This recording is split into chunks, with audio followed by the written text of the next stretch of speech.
Going on, everyone? John Matrix here. Hope you're all having yourselves a wonderful day wherever you're at, whenever you are watching this. We're going to be jumping into some Warhammer Fantasy here with Pancreas No Work. We're going to check out Grimgor Ironhide. Simply the best. Links will be down below in the description, as always, to the original video without my commentary and reaction, and to Pancreas No Work channel. So please do me a favor, if you enjoy this video of his, be sure to go over to his channel.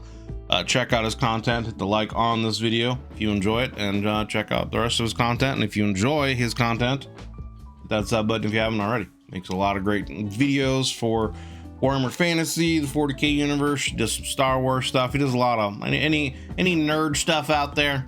He's probably made some videos for it. So like I said, go through his content, show the man some love, check out any kind of sponsorship stuff he's going on, check out any kind of membership stuff he's got going on, Patreon, all that. Check out his stuff if you want to take your support for his channel to the next level. If you'd like to join us when I do these reactions live, there's a join button underneath the video, as well as a link in the description to the YouTube membership benefits and tiers that I offer. So if you want to take your support for my channel to the next level, you can check all that stuff out. But regardless, I greatly appreciate you just taking the time out of your busy day to come and hang out and watch the video. Greatly appreciate you doing so. If you like this video of mine with my commentary interaction, consider leaving a like and a sub. It helps me and the channel grow, and lets the YouTube algorithm gods know that you enjoy this kind of content and you want to see some more. So with all the intro done and shameless plugs plugged, let's jump into this. Again, this is Grimgor Ironhide, simply the best, by Mr. Pancreas No Work. Some of my favorite characters in fiction are those that are less character and more force of nature. Like, yeah, making a nuanced and interesting person is the best thing you can hope for when it comes to characterizing someone. But failing that, just making that character something that everyone else is forced to react and plan around can be almost as good, and potentially a lot more fun. It's how I imagine Darth Vader looks like from the perspective of someone who never knew him as Anakin Skywalker. Like in Fallen Order or Rogue One. He's not a person, he's Darth Vader. He's a monster that's gonna rip you to pieces, and running away is the best thing you can possibly hope for. There's little in the way indicating Darth Vader's kind of a force of nature. Armor, just something that'll rip you apart without even noticing. And fulfilling that fun role in Warhammer Fantasy, we have Grimgor Ironhide. Malekith might be a better choice for Warhammer Fantasy Vader overall, but in terms of sheer fear factor, I'd give it to good old Grimgor. Because Grimgor Ironhide is to the average man, dwarf, or elf what Darth Vader was to those rebels in the hallway. Your death was set in stone the moment you crossed paths with him. It's just a matter of how long it's going to take for him to reach you. Let me tell you his story in all its violent glory. But before I start Grimgor's lore proper, I just want to say that I think he's a bit of a pioneer in his own way. He would pick a trail and follow it no matter how long or hard the journey would be. There's something fun about that concept that really absorbs me. And if it's as interesting to you as it is to me, I've got just the thing for you. The game The Oregon Trail. Alright, we're going to skip ahead to the sponsorship stuff here, but like I said, check out his sponsor stuff if you want to take your support for Pancreas No Work's channel to that next level. The tale of Grimgor Ironhide begins when one day the Chaos Dwarfs had a brilliant idea. Their orc slaves were strong, yes, but they were still orcs. They were stupid, needlessly violent, and had a habit of beating their fellow slaves to death at a moment's notice. And obviously that's just terrible. For their profit margins. They weren't being nearly as efficient as they could be, so the Chaos Dwarfs decided they just needed to make a better orc. They went to work with the foulest of magics and succeeded. That's a smart idea. The Black Orcs. And overall, it was quite unfortunate for the Chaos Dwarfs that they succeeded in making bigger, stronger, smarter orcs. Because I feel like that's just a bad idea in general, right? Like, you have a creature that is, you know, just kind of pure savagery and like war and fighting. Let's make it bigger and stronger and more uncontrollable. That's not a formula for things to go bad ever, you know? See, they made bigger, stronger, smarter orcs. Apparently the thought of this going poorly never occurred, but to be fair, they don't have Jurassic Park to watch in Warhammer. Hey, it wasn't an immediate rebellion, but it came soon enough, and when it did, Grimgor Ironhide was at the front of it. It wasn't an immediate rebellion, but there were signs. Taking down his captors and escaping alongside some other Black Orc slaves. Of course, very few in-universe actually know this backstory for him. As far as most people know, he just kinda showed up in the Badlands one day with his bodyguard of fellow Black Orcs, the Immortals. Naturally, he immediately took charge of wherever he went, because for orcs, biggest is boss, and no one was bigger than Grimgor was. And even if they were, he'd still slaughter them. Eventually, though, he ran out of other orcs to butcher. Partially because most of the other orcs wanted to join his tribe and see what this guy was all about, mostly because he was an absolutely terrifying monster to behold. Fun little fact about him, if you went a day without a fight, he'd start causing fights amongst his own tribe out of boredom. If you went 2 days without a fight, most orcs and every goblin that went near him got slaughtered. He's never gone more than 2 days without a fight because all the greenskins under his command are terrified of that ever happening. Entire campaigns have been organized out of fear of what Grimgor will do if he doesn't have anything to fight in front of him. To get back on track though, after he ran out of orcs to fight, he decided that he'd go see what those dwarf slayers were all about. After all, a death cult seeking redemption and glorious battle seems like the perfect thing to test his axe against. So he goes to Karakadrin, the home of the slayers, and after a few battles it shuts its doors and tells them to piss off. And let's just focus on that for a second. The dwarves who are religiously motivated to die in battle refuse to fight Grimgor anymore because of how brutal he was. And dwarf slayers generally aren't the type to be truly... Yeah, I mean, that should definitely tell you something. When the dwarf slayers are like, no, we're not open today. That's got to be a problem. Afraid of their deaths. They seek it out with glee, and for most of them, it's at best a disappointment when they survive a battle. That's just how monstrous Grimgor was, and his journey was just beginning. Rather pissed off about this development, but already this far north in the Warhammer world, Grimgor marched his army right off to Kislev. He heard the humans around here spent all their free time fighting chaos, and they'd surely put up a good fight. And in all fairness to the Slavic soup of cultures that the Kislevites are, they were the best fight he had yet. And also the best rations Grimgor had had yet, because best fight against Grimgor just means he lasts 5 seconds instead of 1 against him. Much like everyone who invades Russia, however, Grimgor didn't prepare for the winter. Although to give him some credit, winter in this case meant Tsarina Katerin kept freezing his entire army with a single massive blizzard. It's a bit of a cheap shot and not something you can really prepare for, though anyone who blames her for doing said cheap shot is an idiot. I wouldn't want to fight Grimgor directly either. Every time he left, the storm she conjured would stop, and when he'd come back with more orcs, she'd just go whatever and start it up again. Though it took some time, and God only knows how much. I mean, I feel like if you have that kind of power, you would just do that anyway, right? It doesn't, like, regardless of what your enemy is, like, why wouldn't you just do that anyway? Why bother risking your men and soldiers dying on the battlefield when you can just, hey, blizzard, kill everything?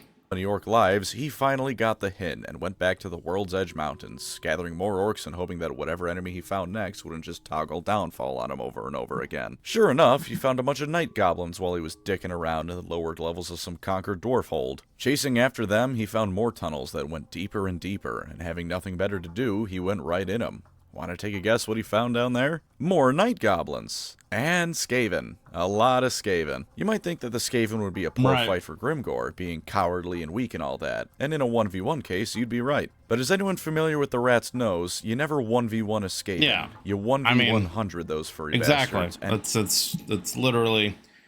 It's going to be him versus like thousands of Skaven. What are you talking about?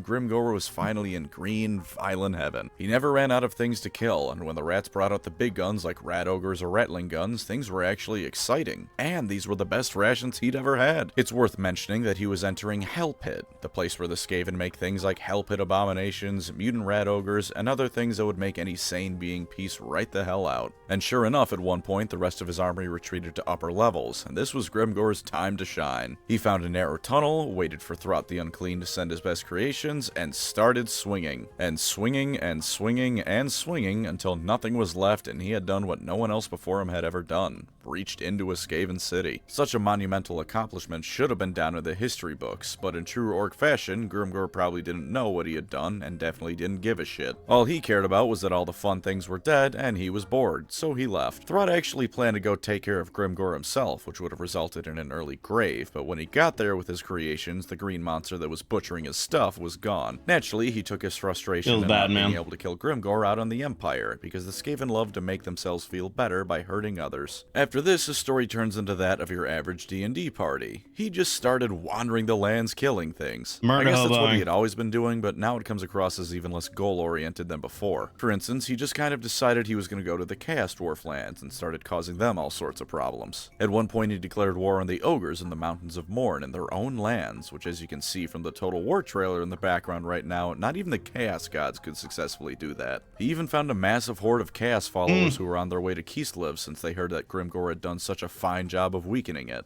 Now, dear viewer and/or listener, how do you think that went for the Chaos Horde? Did you guess they were slaughtered en masse? If you did, pat yourself on the back, because that's what happened. He killed so many of them, they thought he was a demon prince that only existed to slaughter chaos.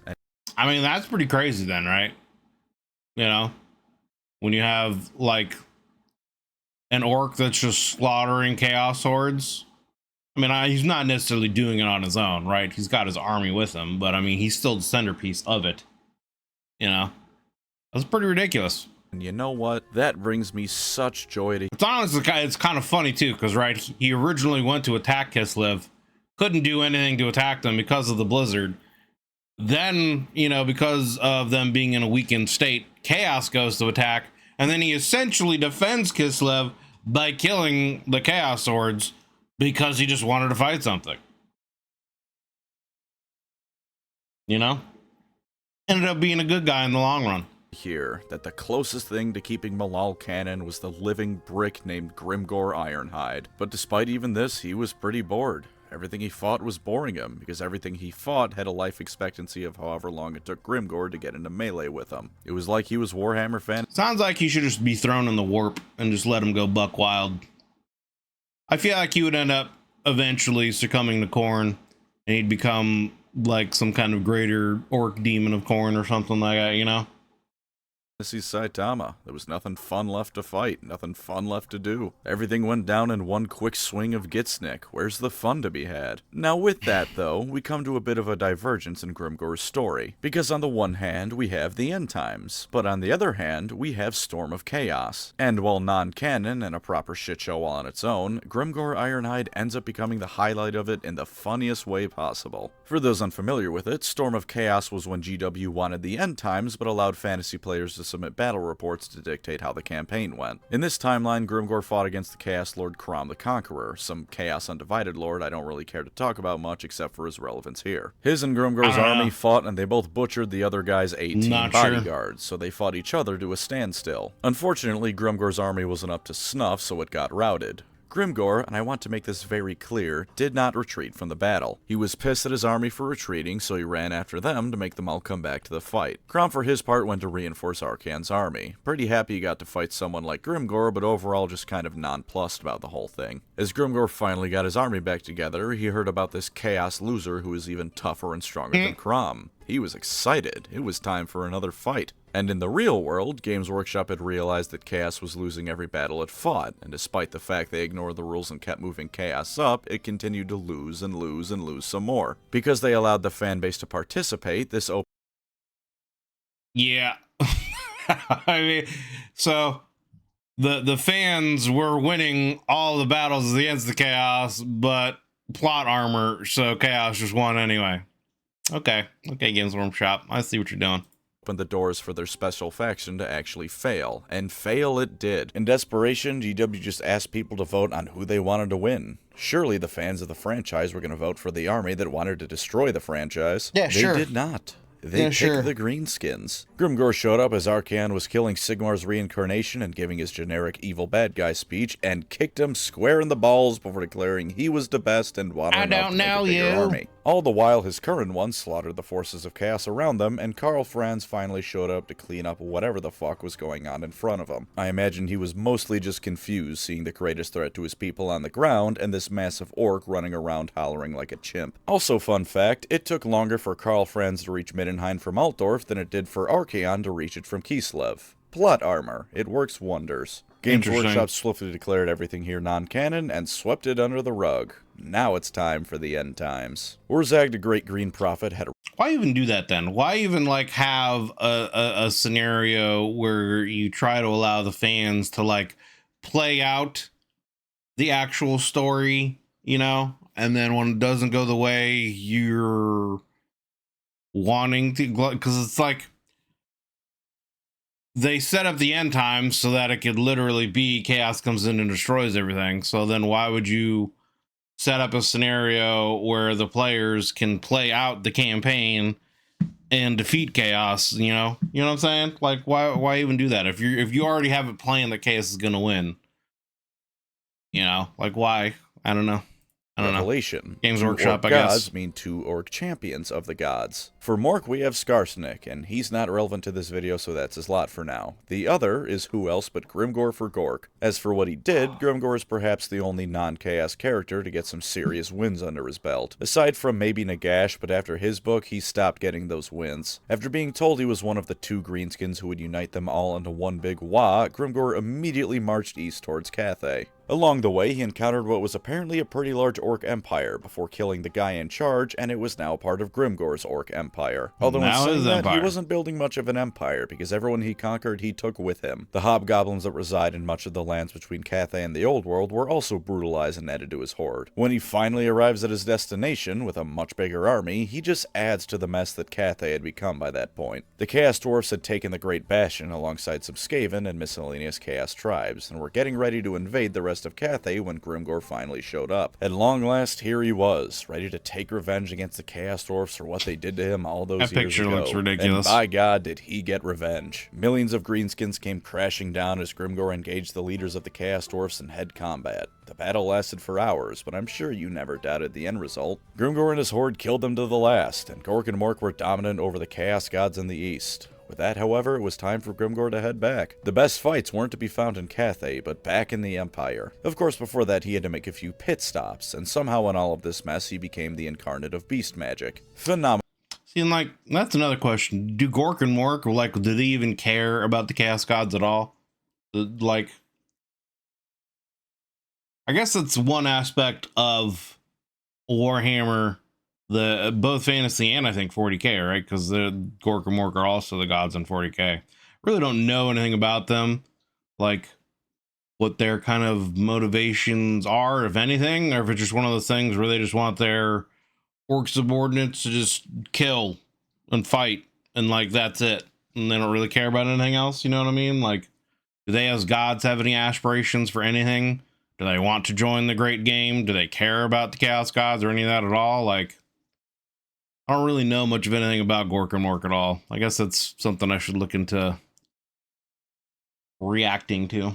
Planning is always Teclis. I'm sure that was entirely on purpose. He also at one point burned down Nippon's dragon fleets, but who cares? Nippon's lore starts and ends with they trained Clan Eshin. GW didn't care about their lore, so I won't pretend to either. His first of the 2 major pit stops was visiting the lands of the ogres. The volcanoes in the mountains of Mournrange had decided to start erupting, as if the very planet itself had realized Games Workshop was destroying the setting and it might as well help them out. So the ogres were in a bit of a rough state, and good old Greasus, my BMI as registered on the Richter scale Goldtooth, decided he'd be the king of all the ogres ever. Grimgor, wanting more ogres in his army than the already impressive amount he had, took issue with this. Greasus in turn took issue with Grimgor, and the 2 of them went to blows. Greasus actually nearly managed to take him down, but Grimgor was destined for better things to do than die to the Warhammer world's first Walmart shopper and killed Greasus. I would have said bigger and better things to do, but there's not really much in existence bigger than Greasus. After that, vengeance was finally had by Grimgor, for he marched straight into the homeland of the Chaos Dwarfs and ripped their lands apart. There really isn't much to say about it, since the Chaos Dwarfs by 8th edition were already tertiary parts of the lore at best. And honestly, their lore in the end times... I mean, it sounds kind of like Grimgor is really the end times. He's the one that's going through and tearing everything up.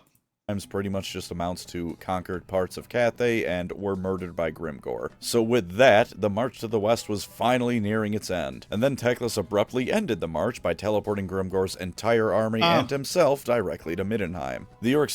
Oh, well, I mean, I guess that's convenient when you have that kind of magic, you know? Yeah, there's dragon ogres too. Yeah. Think it was the will of the green gods, but in reality it was just Teclis desperately looking for more things to throw at Archaon. Incidentally, this is one of those fun end times moments where you think about it and wonder how the end times happened at all. Teclis brought Grimgor's entire army of orcs, goblins, ogres, and more directly to Middenheim. That's quite the teleportation feat. A small army. With that in mind, why did he not just teleport Archaon's forces into, I don't know, an active volcano? Or the shattered remnants of Ulthuan? True, right? When you have that kind of capability, why not just teleport them back into the warp? Or I guess it's called the Chaos Realms in Warhammer Fantasy, right? It's not called the warp.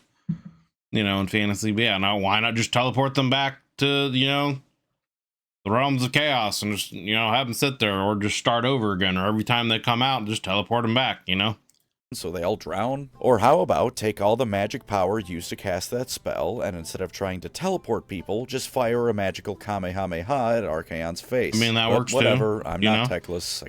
You would think if you're capable of, you know, gathering enough magical energy to teleport armies of hundreds of thousands, or perhaps even millions of, you know, units, creatures, whatever you want to call it, you would think you'd be able to gather enough, you know, energy to also just destroy them, right?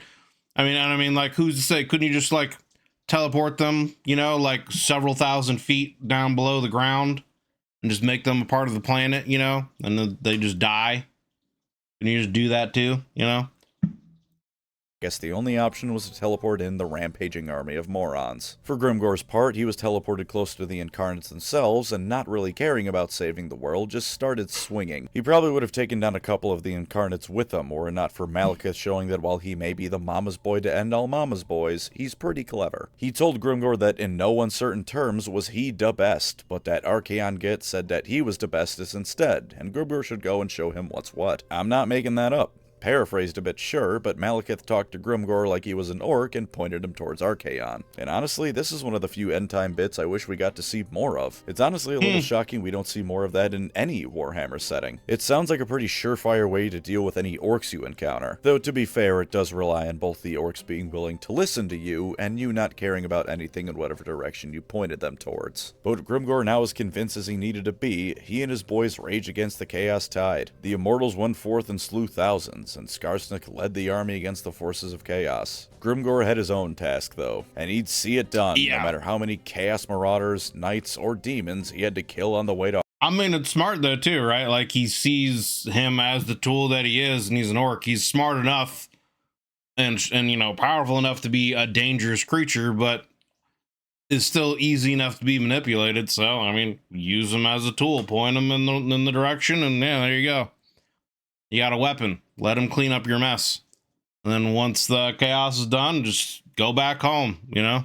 Archaon. And it was a lot, but Grimgor managed to reach his way to Archaon more or less unscathed, battle. And once more did the avatar of the Green Gods fight against the Ever-Chosen. And to give Grimgor his credit, at first it was going much the same way as it did against Archaon and Storm of Chaos. He was a living green blender that Archaon just couldn't put down, and he even lost one of his greatest pieces of equipment in the process of fighting him. But Games Workshop wasn't going to let a last-minute player decision ruin it this time, and Archaon released the demon in his sword, which resulted in Grimgor getting his head taken off. Rest in peace, Grimgor Ironhide. Feels bad, you may have lost, but in the end, you truly were the man best. Was robbed. As for any reappearance in Age of Sigmar, all seems to be quiet on that front. Gordrak seems likely to continue on being the main orc character, and for once that's a change I think is ultimately for the better. Grimgor is a living blender and the embodiment of orcs just wanting to smash, but Gordrak has some semblance of actual character and personality. If that fills your heart with sorrow, however, rejoice, because Total Warhammer exists, so even if you can no longer champion his cause of hitting things until they stop moving on the tabletop, you can still do so here. Of course, undoubtedly, there are numerous ways you could go about acquiring an approximation of a Grimgor Ironhide model, but those ways are rather crass and uncouth. I won't show you any directly, so as not to be shot by Games Workshop lawyers, but I assure you, there are ways. For now, though, Total War time. Digital, do or don't Grimgor. I'm picking up what he's putting down. He's the smashiest orc ever. He goes around saying he's the one true Git, he's the strongest orc to ever exist, and sometimes when you click on him on the battlefield, he just starts shouting, "Say my name!" So if you're in the mood for a legendary lord that's all about smashing people to bits, he's for you. Solving your anger issues are all well and good, but it's a lot more satisfying to just beat someone to death. You could also pick Scarbrand for this, but then I will judge you harshly. Relatedly, if you want your leader to be proper threatening, he's still the best choice for you. Any warrior who faces Grimgor promptly dies. That's the end of the matter. Rat Ogre, Dragon, Champion of one race or the other, all promptly die in the face of Grimgor's fury. Undoubtedly, he has hundreds of grudges for the dwarves particularly, so if you've got a special hatred for the vertically challenge, there's no better option than Grimgor. And while this may seem a bit dismissive of the guy, I'm kinda out of lore positives for Grimgor. Now, I don't mean that in a rude way, it's just that as a lore character, he's very simple. If all you want is to have a fun time smashing stuff, you want Grimgor, but that's about all you're gonna get out of him. Even the other orc characters have more going on for them, and the goblins, as ever, get a bit more characterization than their taller counterparts. But Grimgor just exists to destroy whatever's unlucky enough to be in his way today, so there's not much room for the nuances of his thought process. As for his gameplay positive though, there's naturally more to say in that department. For the campaign side of things, picking him as your starting legendary lord makes it easier to recruit black. I don't think I don't remember which one it was. I think it's this guy right here. I think he's the only orc I've tried in Total War Warhammer. I haven't really played as any of the orcs. I don't know. So then another one of those factions that just never really like did anything that made me want to like play as them, you know? I don't know.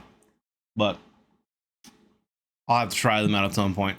Black Orc big bosses, reduces the upkeep for Black Orc and Biggin units, gives a chance for Black Orcs to spawn in any WAS you start, and gives a bonus to campaign movement range. As you can probably guess from this sort of thing, he's all about helping you get the best boys possible in your army and getting them where they need to be. His traits that buff his army specifically are similar, though not exactly extensive. He gives some buffs to Black Orc and Biggin units, but that's about it aside from the red or blue line skills everyone has. As you can probably guess, things like buffing your troops or having any semblance of leadership aren't what you want Grimgor for. No, you want Grimgor for his performance on the battlefield, and I have a very handy 2-step guide for just how to use him. Step 1 is to select Grimgor and right-click an enemy unit. Preferably a lord or hero because he has an ability to debuff them, but anything will do. Step 2 is to forget about him and go manage the rest of your army. With this 2-step process, Grimgor will obliterate whatever you throw at him, and you can repeat the process until the battle is over. And his unique items, his Bloodforged armor and his axe Gitsnick, only make him better at it. Now, those of you familiar with Total War may understand that for a variety of reasons, Grimgor has gained a reputation of not being the best legendary lord, especially in multiplayer.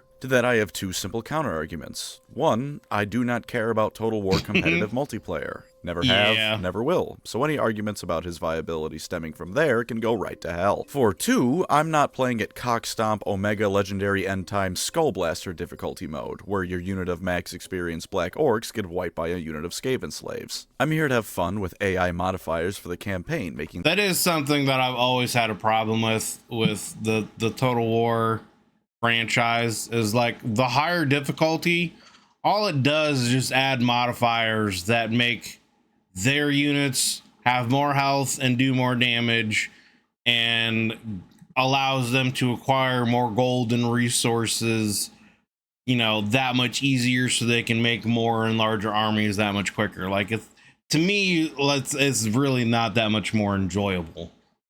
Like, I don't know. To me, I would rather have them make the AI smarter and more capable than, you know, just give them multiplier bonuses. You know, that doesn't really do much anything for me. But anyway, the play smart and get some economy buffs, and their battle AI is also as smart as it can be. What I'm not a fan of is giving the AI an extra 5 billion to all of their stats. Right. So with that in mind, Grimgor is going to butcher almost anything you throw at him. He's not the best melee legendary lord in the game, but he's damn close, and he's great at taking on both other lords and heroes and large enemy units. If you can somehow get him the Sword of Cain, then congratulations, you won the game. As for his downsides, lore-wise it's pretty much what you'd expect from someone like Grimgor. If you want someone with any amount of character depth or whatnot, then you aren't going to be finding that here. He's just here to make things dead. He has the same level of character depth as Kid Buu and only a slightly larger vocabulary. I mean, even other greenskins will have some kind of attachments, like Skarsnik and his pet Squig. He loved that thing, and it was genuinely distraught when it died in the end times. And naturally, of course, he's a bad guy, like as evil as you can get without being part of chaos. Even more than the other orcs, Grimgor loves war and tearing people apart. I mean, is it... I don't know how to put this. He just wants to fight and kill things, right? Is that really considered evil? You know, like on the grand scheme of things, when you compare him to like Skaven or Chaos or, you know, anything, you know, among that, is that really like evil? Like, he's a bad guy, right? Obviously, because he doesn't have any kind of like real morals. Because again, the only thing he really wants to do is just kill and fight, because that's all orcs do. And he's just basically a juiced up orc, right? He's just an orc that's been on, you know, roids since birth, kind of a thing. And he doesn't know any better, you know, I guess. But like, I don't know if I'd necessarily like really call him evil, especially compared to like Skaven and some of the chaos stuff out there, you know. There's nothing even like Skarsnik's aforementioned attachment to his squig. The only people remotely considered something akin to his friends are his immortal's bodyguard, and when he's gone a couple days without a fight, even they aren't totally safe from his wrath. So just accept that when loading up a Grimgor Ironhide campaign, you are going to make the world immeasurably worse. As for his downsides in the game, there's a few. It'd be nice if he buffs some of the Greenskin's more monstrous units like the Spider or the Giant. I understand why he doesn't, and Black Orcs are quite the good infantry unit, but it'd be cool to see the real heavy hitters get some spotlight with him. Fair's fair though, he's the embodiment of the Orcs' brutality, not the brutality of whatever weird shit they bring to a fight. Without a mount, he's also stuck foot slogging across the battlefield. It could be worse, and sooner or later you're going to be spending a decent chunk of time fighting the Chaos Dwarfs, and they're not exactly the speediest folk on the planet, but a solid ranged army could give him a lot of trouble if they can keep away from him. Kiting Grimgor to death is always going to be his biggest weakness, at least to me, so especially watch out for the Wood Elves. He's not going to break until he has like 3 hit points left, so that's not the biggest problem, but triggering army losses on the rest of his forces is a perfectly viable way to negate Grimgor, so heads up for that strategy as well. A themed Grimgor army is either going to need some mods like I'm using to give him some additional units to play with and buff, or it's going to be gimped when your Black Orc Doomstack gets shredded by Hellstorm rocket batteries. In last gameplay con, he starts in the Mountains of Morn, and I really don't like mountainous areas in Total Warhammer. You'd think narrow mountain passes would be great for choke points, but almost every army you'll fight in the mountains can just underweight. Right, that's the biggest problem, right? Like, all the dwarves, the Skaven, the orcs, they all have the underways. So like all of the narrow paths you can try to use to mess with them are meaningless because they just go under the mountain anyway. So it's like, why even have this terrain when they can just negate it? Teleport and ruin your entire plan. Fighting dwarfs early game is also a tremendous pain in the ass, and from personal experience, that has not changed in regards to the chores. And in Total Warhammer 3, Grimgor has to deal with the ogres near his spawn, which, while they can't underway right to your capital, it does mean he has to deal with their fat asses turning his turn 1 army into paste around him. Admittedly, this is more of a greenskin problem than Grimgor specifically, and with the aforementioned mods, you can give yourself something like Orc Spearboys, but if you're the most vanilla player on the planet, it's something you'll have to deal with. At least until you can get some upgraded provinces under your belt. And that is the lore and gameplay of Grimgor Ironhide. There we go. For all the dismissiveness I might have shown towards him in some bits, I do like him a lot. While yes, he's incredibly simple, there's nothing inherently wrong with that, and it can make for some fun moments. If you have a group to play it with, maybe have a campaign session of Warhammer Fantasy Roleplay involve Grimgor showing up. Sure, there's not going to be much in the way of debate or anything along those lines with him, but it could be a great time either holding him off until some ritual can be completed, desperately trying to run or hide from him, or pulling a Malekith and pointing him at something you really want gone. And as always, thank you to my wonderful channel members. You were the Gitsnick to my Grimgor, letting me severely reduce the quality of whatever Warhammer setting I'm talking about at the time. If you'd like to support the channel, feel free to subscribe or become a member. Either way, thank you for watching, and take care out there. What you got for us at the end here? What you got for us? I think it would be very funny if Grimgor came back in Age of Sigmar and his only actions are to kick Archaon in the balls, point at him and laugh, then go back into the heavens to rejoin Gork and Mork or something like that. No major plot points, no actual storyline with it. He just shows back up, kicks the Grand Marshal of the Apocalypse square in the taint, and leaves. Truly showing once and for all that even though his planet exploded, he truly is the best. I'd be for it. Why not? Why not? Well, there we have it. That was Grimgor Ironhide, simply the best, by Pancreas No Work. Links will be down below in the description as always to the original video without my commentary interaction and to Pancreas No Work's channel. So please go over there. If you enjoyed this video of his, be sure to hit that like button on this video. Check out his channel. Check out all the content he's got. He makes a lot of great content for 40K, fantasy, Star Wars, any kind of nerd stuff out there. He's probably got content for it. So check out all his stuff. Check out his I'm drawing a blank on the word. Sponsorship. That's the word I was looking for. Check out his sponsorship stuff for the video if it's still going on. Check out his Patreon. Check out his memberships if you want to take your support for his channel to the next level. So yeah, I mean, it makes more sense, right? Because I have fought against Grimgor, you know, through various campaigns and various characters, and I'm, you know, I never really always understood why it's like in a 1v1 my hero just keeps getting his ass kicked by Grimgor. Now I understand. He basically is just a one orc army that can go around and basically destroy everything. I mean, he sounds like he's kind of almost on like a Scarbrand level kind of thing. Hey Toad, what's going on, man? First time on stream. Yep, what's up? Welcome in, hope you're doing well. We're just finishing up a video here, but yeah, he sounds kind of like he's like on a Scarbrand kind of level, almost kind of a thing. It sounds pretty crazy to kill. It definitely sounds like from this video as well, there was a lot more shenanigans Games Workshop was pulling during the end times that I didn't know about either, with them letting the community play, you know, out the campaign, and we're actually winning against Chaos, and you know, they didn't like that, and so they kept pushing them ahead even though Chaos kept losing. And you know, the community even voted for the Greenskins to win the end times, and the Games Workshop was like, nope, it's still gonna be Chaos. And then Grimgor getting robbed against his victory, essentially, against Archaon, from what it sounds like.